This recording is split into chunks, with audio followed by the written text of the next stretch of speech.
জয় নিতাই জয় গৌর সুধী ভক্তবৃন্দরা, শ্রীমদ্ ভাগবত গীতার নবম অধ্যায়ের যে শ্লোকটা খুব সুন্দর আমরা আস্বাদন করেছি, সেই শ্লোকটা সকলের মধ্যে আস্বাদন করব আমরা সবাই মিলে।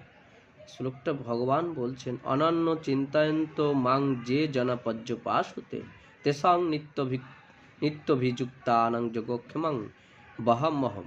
অর্থাৎ অনন্য চিত্তে যে ভক্তগণ আমাকে সর্বদা নিষ্কামভাবে ভজনা করেন, অনন্য চিত্তে যে ভক্তরা আমাকে নিষ্কামভাবে ভজনা করেন, সেই নিত্য সমাহিত মুমুক্ষুক্ষণের যোগক্ষেম আমি স্বয়ং বহন করি। চার জীবিকা অর্জন বহন সমস্ত কিছু ভগবান বলছেন আমি বহন করি।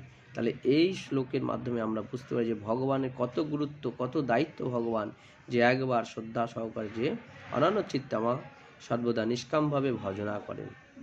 তাই অর্জুনকে বলছেন, হে অর্জুন, শ্রদ্ধাযুক্ত হয়ে যারা অন্য দেবতার পূজা করেন তারাও প্রকৃতপক্ষে আমাকেই পূজা করেন, কিন্তু তাদের সেই পূজা বিধিপূর্বক নয়, অর্থাৎ তার অজ্ঞতা প্রসূত, তা পূজা অজ্ঞাত প্রসূত।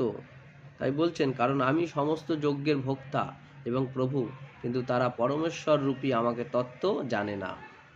তাহলে অরিজিনালি ভগবান শ্রীকৃষ্ণের পূজা করছেন, কিন্তু তারা জানে না, কিন্তু নানান দেবতাদের পূজা করছেন। জানতি দেবতাই বলছেন, দেবোপাসকগণ দেবগণকে প্রাপ্ত হন, পিতৃভক্তগণ পিতৃগণকে প্রাপ্ত হন, ভূত উপাসকগণ ভূতগণকে প্রাপ্ত হন, এবং আমার উপাসকগণ আমাকেই প্রাপ্ত হন।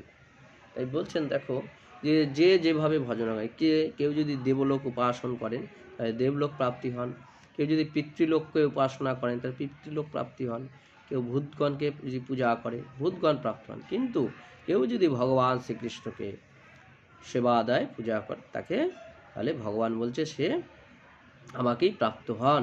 আর আমার ভক্তের পুনর্জন্ম হয় না, সে কখনো এখানে আসে না ধরাধামে, সে একদম আমার ধামে প্রাপ্ত হয়। পত্রাং পুষ্পং ফলং তয়ং জিও মে ভক্তা প্রযোজ্যতি তদহং ভক্ত প্রহিত স্বামী প্রযোজ্যত্ন। অর্থাৎ যে ভক্ত আমাকে ভক্তিভাবে পত্র পুষ্প ফল জল ইত্যাদি অর্পণ করেন, যত্নাং অর্পণ করেন, সেই শুদ্ধ বুদ্ধি সম্পূর্ণ নিষ্কাম প্রেমিক ভক্তে ভক্তিপূর্বক প্রদত্ত পত্র পুষ্পাদি আমি সগুণ রূপে প্রকট হয়ে প্রীতিপূর্বক ভক্ষণ করি।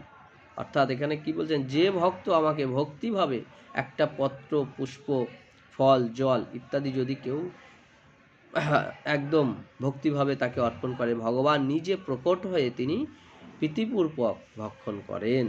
তাহলে কত গুরুত্বপূর্ণ কথা ভগবান বলেছেন, যে একটা পত্র ফুল, ভগবান তো অন্য কিছু চাইনি, পত্র ফুল ফল। তাহলে এইভাবে ভগবানকে আমরা আস্বাদন করব, ভক্তিভাবে তাকে একটা পত্র পুষ্প ফুল এবং নিজের ভক্তি শ্রদ্ধা সহকারে তাকে সেই সব কিছু দিয়ে অর্পণ করে নিবেদন করব। এইভাবে আমরা সকলে ভগবানের ভজনা করব। জয় নিতাই জয় গো। সবাই ভজনা করবেন শ্রী গোবিন্দের। জয় নিতাই জয় গো।